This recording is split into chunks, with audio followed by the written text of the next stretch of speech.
Bismillah, Assalamualaikum warahmatullahi wabarakatuh.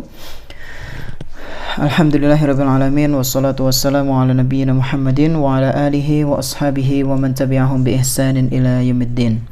Para pendengar rahimani wa rahimakumullah, insyaallah pada kesempatan yang berbahagia kali ini kita akan melanjutkan kajian online kita membahas kitab Al-Usul Ats-Tsalatsah karya dari Syekh Muhammad bin Abdul Wahhab rahimahullahu taala.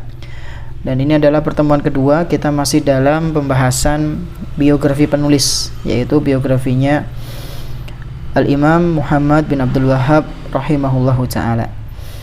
Terakhir pembahasan di pertemuan yang lalu yaitu mengenai nasab beliau dan juga membahas beberapa ciri khas dakwah yang beliau sampaikan kepada masyarakat. Dan pada kesempatan yang berbahagia kali ini kita akan membahas beberapa fitnah yang dilontarkan oleh sebagian oknum kepada Syekh Muhammad bin Abdul Wahhab rahimahullahu ta'ala. Baik, langsung saja fitnah yang pertama ya. Fitnah yang pertama, yang mana fitnah ini cukup masyhur, seringkali kita dengar ya, tuduhan-tuduhan keji yang dilontarkan oleh orang-orang yang hasad, yang tidak suka dengan dakwahnya Syekh Muhammad bin Abdul Wahhab rahimahullahu ta'ala. Yang pertama adalah fitnah mengaku sebagai nabi. Jadi ada sebagian oknum mereka mengatakan bahwasanya Syekh Muhammad bin Abdul Wahhab rahimahullahu ta'ala adalah sosok yang mengaku-ngaku sebagai nabi terakhir. Ini adalah tuduhan fitnah keji yang tidak terbukti sama sekali. Ini adalah tuduhan yang sangat aneh lagi bertentangan dengan realita. Orang yang memberikan tuduhan seperti ini besar kemungkinan dia tidak membaca karya-karya Syekh Muhammad bin Abdul Wahhab rahimahullahu ta'ala. Sungguh telah jelas bahwa beliau rahimahullahu ta'ala begitu sangat tegas menyatakan bahwa Muhammad bin Abdullah, yaitu Rasulullah sallallahu alaihi wasallam, adalah utusan Allah yang terakhir. Tidak ada rasul dan nabi pun setelah beliau. Silahkan cek di kitab-kitab beliau bahwasanya beliau dengan tegas mengakui bahwasanya Muhammad bin Abdullah sallallahu alaihi wasallam itu adalah nabi terakhir, dan gak ada pengakuan pada diri beliau sebagai seorang nabi yang terakhir ya. Syekh Muhammad bin Abdul Wahhab nggak pernah mengaku dirinya sebagai seorang nabi yang terakhir. Lah kok bisa ada yang menuduh Syekh Muhammad bin Abdul Wahhab rahimahullahu ta'ala mengaku-ngaku sebagai nabi? Ini kan tuduhan yang sangat-sangat aneh ya. Beliau Syekh Muhammad rahimahullahu ta'ala pernah mengirim sebuah risalah kepada penduduk Qasim ketika mereka bertanya tentang akidah yang beliau yakini. Maka beliau mengatakan, wa uminu bi anna nabiyyana Muhammadan sallallahu alaihi wasallam khataman nabiyyin wal mursalin wa la yasihhu imanu 'abdin hatta yu'mina bi risalatihi wa yashhadu bi nubuwwatihi. Aku beriman, ini kata Syekh, aku beriman bahwasanya Nabi kita Muhammad sallallahu alaihi wasallam adalah penutup para nabi dan penutup para rasul. Aku bersaksi pula bahwa tidak sah keimanan seorang hamba sampai dia beriman kepada risalah beliau dan mempersaksikan kenabian beliau. Ya, bersaksi bahwasanya Muhammad bin Abdullah, yaitu Rasulullah sallallahu alaihi wasallam, sebagai hamba dan utusannya. Ini pernyataan dari beliau, dari Syekh Muhammad bin Abdul Wahhab rahimahullahu ta'ala. Beliau menegaskan dengan setegas mungkin ya, bahwasanya Nabi Muhammad adalah utusan Allah yang terakhir, Rasulullah sallallahu alaihi wasallam. Dan para pendengar rahimani wa rahimakumullah, di antara para pendusta yang menuduh Syekh Muhammad bin Abdul Wahhab telah mengaku sebagai nabi ialah Muhammad bin Abdurrahman bin Afalik. Muhammad bin Abdurrahman bin Afalik, dia menuduh Syekh Muhammad bin Abdul Wahhab sebagai orang yang ngaku-ngaku sebagai nabi. Ini adalah tuduhan yang tidak jelas.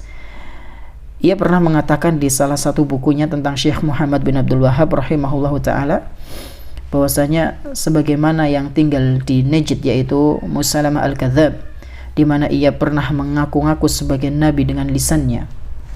Begitu pula dengan anaknya Abdul Wahhab, ia juga telah mengaku-ngaku sebagai nabi dengan perbuatannya. Subhanallah. Jadi orang ini menuduh Syekh Muhammad bin Abdul Wahhab itu mirip dengan Musailamah al-Kadzdzab. Allahu Akbar. Dia juga pernah mengatakan, wallahi laqad idda'a an-nubuwata bilisani halihi la bilisani maqalihi. Sungguh dia telah mengaku sebagai nabi dengan perbuatannya, bukan dengan lisannya. Ini adalah tuduhan yang keji, fitnah yang besar, ya, yang dilontarkan oleh seorang yang perkataannya tidak bisa dijadikan hujjah, ya, kepada Syekh Muhammad bin Abdul Wahhab rahimahullahu ta'ala. Dan masih banyak lagi tuduhan-tuduhan mengenai hal tersebut. Kita langsung ke poin yang kedua, ya, fitnah kedua. Jadi yang pertama, Syekh Muhammad bin Abdul Wahhab rahimahullahu ta'ala dituduh sebagai orang yang mengaku-ngaku sebagai nabi. Kemudian yang kedua yaitu mujassimah. Syekh Muhammad bin Abdul Wahhab rahimahullahu ta'ala juga tak lepas dari tuduhan orang-orang yang mengatakan bahwasanya beliau adalah mujassimah. Apa itu mujassimah? Yaitu orang yang menyerupakan Allah subhanahu wa ta'ala sebagaimana makhluknya. Subhanallah. Ini adalah tuduhan yang tidak benar, ya, tuduhan yang tidak ada sumbernya dengan jelas, ya, tidak ada sumber yang jelas yang menguatkan tuduhan ini. Mujassimah adalah meyakini bahwa Allah subhanahu wa ta'ala itu mirip dengan makhluk, ya, meyakini Allah subhanahu wa ta'ala mirip dengan makhluk. Inilah diantara fitnah atau tuduhan yang sangat keji yang dilontarkan oleh salah seorang Syiah Zaidiyah kepada Syekh Muhammad bin Abdul Wahhab rahimahullahu ta'ala. Orang Syiah ini mengatakan, haitsu qulta wa dzalika mithlu wasfi nafsihi tabaraka wa ta'ala bi annahu fawqa as-samawati mustawin 'ala 'arsyihi faqad fassarta kitab Allah wa asbatta lillahi sifatan wa hiya al-fawqiyatul mustalzimatu lit-tajsim. Orang Syiah ini mengatakan, sebagaimana yang engkau wahai Muhammad bin Abdul Wahhab katakan bahwa Allah subhanahu wa ta'ala menyifati dirinya berada di atas langit dan beristiwa di atas arsy, engkau juga menafsirkan Al-Quran serta menetapkan sifat baginya, yaitu sifat fauqiyah, sifat keberadaan Allah subhanahu wa ta'ala ada di atas arsy, yang mana sifat tersebut berkonsekuensi meyakini bahwa Allah memiliki anggota badan, ya. Jadi orang Syiah ini menuduh Syekh Muhammad bin Abdul Wahhab rahimahullahu ta'ala sebagai mujassimah karena telah mengatakan Allah di atas. Loh, padahal kan Allah subhanahu wa ta'ala sendiri yang mengatakan bahwasanya Allah itu berada di atas, ya. Adapun beliau tidak mengatakan Allah itu seperti makhluk. Beliau mengatakan, menyampaikan sebagaimana yang Allah subhanahu wa ta'ala dan Rasulnya sallallahu alaihi wasallam sampaikan dalam Al-Quran maupun hadis Nabi sallallahu alaihi wasallam. Ar-Rahmanu 'alal 'arsy istawa, dalam surat Thaha. Allah yang maha pemurah, Allah yang maha pengasih, ya. Allah Ar-Rahman berada di atas arsy, beristawa, ya. Tentu saja apa yang dia katakan, ya, orang Syiah ini, gitu, apa yang dikatakan oleh orang Syiah ini merupakan sebuah kekeliruan. Kenapa keliru? Karena meyakini Allah subhanahu wa ta'ala berada di atas tidak melazimkan bahwa Allah serupa dengan makhluknya. Jika yang dimaksud dengan mentajsim, ya, jika yang dimaksud dengan mentajsim, yaitu mentajsim Allah subhanahu wa ta'ala, menyerupakan Allah dengan makhluk, adalah mengatakan bahwa Allah memiliki zat, maka kita katakan bahwa hal itu adalah tuduhan yang salah kaprah. Karena tidak ada salahnya mengatakan Allah memiliki zat, ya, yang tentu sama sekali tidak serupa dengan zat para makhluk. Namun jika yang dimaksud dengan mentajsim Allah Subhanahu wa taala adalah mengatakan bahwa Allah berfisik layaknya berhala yang disembah, maka ini merupakan kedustaan yang dituduhkan kepada Syekh Muhammad bin Abdul Wahhab. Beliau rahimahullahu taala sama sekali tidak pernah mengatakan hal yang demikian. Sekali lagi, ini adalah fitnah, tuduhan yang sangat keji yang dilontarkan oleh orang-orang yang memang benci kepada Syekh Muhammad rahimahullahu taala, ya, menuduh beliau sebagai orang yang mujassimah, menyerupakan Allah dengan makhluk, padahal ini adalah tuduhan yang tidak benar. Tidak pernah sama sekali Syekh Muhammad mengatakan bahwa Allah serupa dengan makhluknya. Beliau rahimahullahu taala hanya menukil apa yang difirmankan oleh Allah Subhanahu wa taala dalam Al-Qur'an dan menukil apa yang pernah diucapkan oleh Rasulullah sallallahu alaihi wasallam dalam hadis-hadisnya. Adapun tuduhan yang mereka lontarkan kepada Syekh tidak lain dan tidak bukan ialah bentuk kebodohan yang mereka sendiri tidak menyadarinya. Merekalah yang secara tidak sadar telah menyamakan Allah seperti makhluk. Para pendengar rahimani wa rahimakumullah. Tuduhan yang ketiga, fitnah ketiga yang sering dilontarkan kepada Syekh Muhammad bin Abdul Wahhab rahimahullahu taala, yaitu merendahkan dan menghina Nabi sallallahu alaihi wasallam. Di antara fitnah atau tuduhan keji yang dilontarkan oleh para musuh Syekh Muhammad bin Abdul Wahhab ialah dengan mengatakan bahwa beliau merendahkan dan menghina Nabi Muhammad sallallahu alaihi wasallam. Di antara fitnah atau tuduhan keji yang dilontarkan oleh para musuh Syekh Muhammad bin Abdul Wahhab rahimahullahu taala ialah dengan mengatakan bahwa Syekh Muhammad rahimahullahu taala telah merendahkan dan menghina Nabi sallallahu alaihi wasallam. Di antaranya adalah Alawi Al-Haddad. Dia pernah mengatakan dalam bukunya yang berjudul Masabih Al-Anam, dia mengatakan kana yantaqisun nabiyya sallallahu alaihi wasallam katsiran bi'ibaratin mukhtalifah. Dia, Muhammad bin Abdul Wahhab, seringkali menghina Nabi sallallahu alaihi wasallam dengan ungkapan yang berbeda-beda. Ini tuduhan yang pertama yang diucapkan oleh Alawi Al-Haddad. Lalu dia mengatakan, minha qawluhu innahu tarish, bima'na anna ghayata amrihi annahu kattarish alladhi yursalu ila unasin fi amrin fayuballighuhum thumma yansarif. Tuduhan yang pertama diantaranya adalah bahwasanya Syekh Muhammad bin Abdul Wahhab rahimahullahu taala menghina Nabi Muhammad sallallahu alaihi wasallam, yaitu dengan ucapannya, katanya bahwa Nabi Muhammad sallallahu alaihi wasallam adalah seorang tarish. Apa itu tarish? Yaitu orang yang diutus kepada orang lain untuk suatu urusan, setelah itu pergi begitu saja. Ini tuduhan pertama dari Alawi Al-Haddad, bahwasanya Syekh Muhammad rahimahullahu taala mengatakan, katanya Nabi Muhammad itu adalah orang yang diutus dalam waktu tertentu, setelah itu setelah selesai menyampaikan risalah pergi begitu saja. Ya, tuduhan pertama. Kemudian yang kedua, dia mengatakan lagi, ya, Alawi Al-Haddad ini mengatakan lagi, wa kana ba'duhum yaqul, dan sebagian para pengikutnya Syekh Muhammad bin Abdul Wahhab rahimahullahu taala mengatakan, asaya khairun min Muhammadin li'annaha yuntafa'u biha biqatlil hayyati wa nahwiha wa Muhammadun qad mata wa lam yabqa fihi naf'un aslan.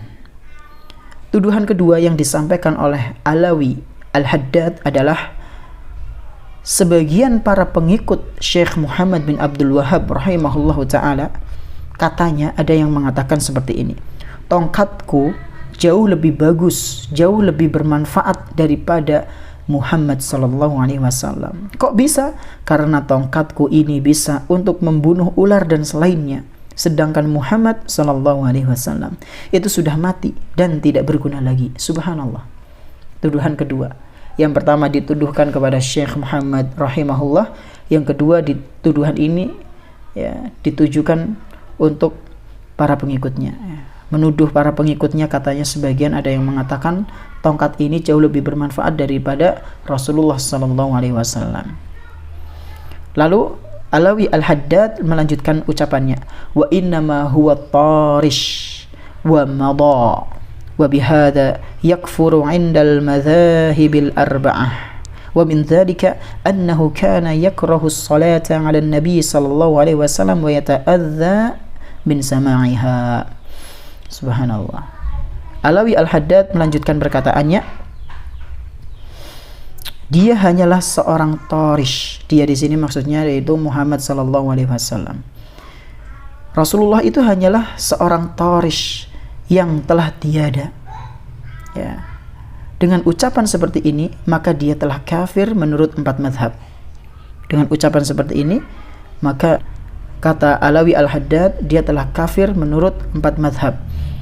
Dan di antara bentuk hinaannya kepada Nabi sallallahu alaihi wasallam, bahwasanya katanya Syekh Muhammad itu benci dengan sholawat kepada Rasulullah sallallahu alaihi wasallam, ya.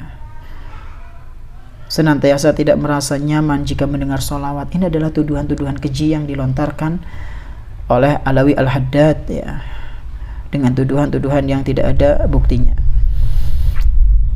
Ini adalah sebuah kedustaan. Terlebih lagi masalah sholawat atas Nabi sallallahu alaihi wasallam. Syekh Muhammad bin Abdul Wahhab rahimahullahu taala dalam karya-karyanya, beliau selalu menuliskan teks sholawat dengan lengkap tanpa disingkat-singkat. Setelah setiap penyebutan Rasulullah, maka beliau akan bersolawat sallallahu alaihi wasallam. Bisa jadi yang dikritisi oleh beliau rahimahullah atau orang-orang yang dianggap mengikuti beliau adalah sholawat dengan suara keras dan diulang-ulang setelah azan, atau sholawat yang tidak ada ajarannya sama sekali. Namun ini bukan berarti beliau benci dengan sholawat, ya. Tidak menunjukkan beliau benci dengan sholawat. Beliau menunjukkan rasa cinta, rasa sayang, ya, kepada orang-orang yang katanya bersolawat, tapi ternyata solawatnya adalah solawat yang tidak pernah diajarkan oleh Rasulullah SAW. Cukuplah bagi kita bersolawat sebagaimana yang diajarkan oleh Rasulullah SAW. Orang-orang yang menyimpang, para pendengar rahimani wa rahimakumullah, orang-orang yang menyimpang, kebanyakan dari mereka mengira bahwa bersolawat dengan cara melakukan dan diiringi musik atau bernasyid riya adalah kebenaran. Mereka pun tidak segan-segan untuk menghukumi bahwa siapa saja yang tidak seperti mereka, maka bukan termasuk pencinta Nabi. Demi Allah, ini adalah anggapan yang salah. Ini adalah anggapan yang keliru. Tuduhan ini, yaitu merendahkan Nabi SAW, adalah tidak benar. Beliau Syekh Muhammad rahimahullahu ta'ala tidak membenci Nabi SAW. Bahkan beliau sangat mencintai Rasulullah Muhammad bin Abdullah SAW. Buktinya sangat banyak. Di antaranya ialah bahwa beliau sangat membenci perbuatan bid'ah, perbuatan yang diada-adakan. Kebencian seseorang terhadap perbuatan bid'ah adalah tanda bahwasanya dia sangat mencintai Nabi Muhammad SAW. Beliau Syekh Muhammad bin Abdul Wahhab rahimahullahu ta'ala juga berusaha untuk memerangi bid'ah. Ya, perbuatan bid'ah sendiri adalah perbuatan yang tidak disukai oleh Rasulullah SAW. Di antara dalil yang menunjukkan bahwasanya Rasulullah SAW tidak mencintai perbuatan bid'ah adalah sebuah hadis yang sahih yang diriwayatkan oleh Imam Al-Bukhari rahimahullahu ta'ala. Rasulullah pernah bersabda, man ahdatsa fi amrina hadza ma laysa minhu fahuwa raddun. Barang siapa yang berbuat perkara baru dalam urusan agama kami ini yang tidak ada ajarannya dari kami dalam perkara agama, ya, bukan dunia, maka kata beliau fahuwa raddun, maka amalan tersebut akan ditolak. Dalam riwayat Imam Muslim, beliau juga pernah mengatakan, man amila amalan laisa alaihi amruna fahuwa raddun. Barang siapa yang melakukan suatu amalan yang bukan termasuk dari ajaran kami, maka amalan tersebut tertolak.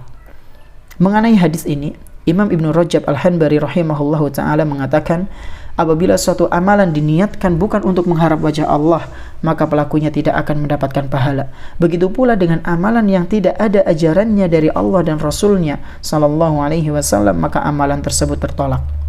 Jadi, fitnah atau tuduhan yang mengatakan bahwa Syekh Muhammad bin Abdul Wahhab rahimahullahu ta'ala itu adalah orang yang membenci dan merendahkan Nabi sallallahu alaihi wasallam, ini adalah tuduhan yang salah. Ini adalah fitnah besar yang dilontarkan oleh orang-orang yang membenci Syekh Muhammad bin Abdul Wahhab rahimahullahu ta'ala. Para pendengar rahimani wa rahimakumullah. Kemudian tuduhan keji yang keempat adalah mereka menuduh bahwasanya Syekh Muhammad rahimahullahu ta'ala adalah orang yang anti madhab. Ini adalah tuduhan yang keliru. Kenapa? Karena beliau rahimahullahu ta'ala juga bermadhab.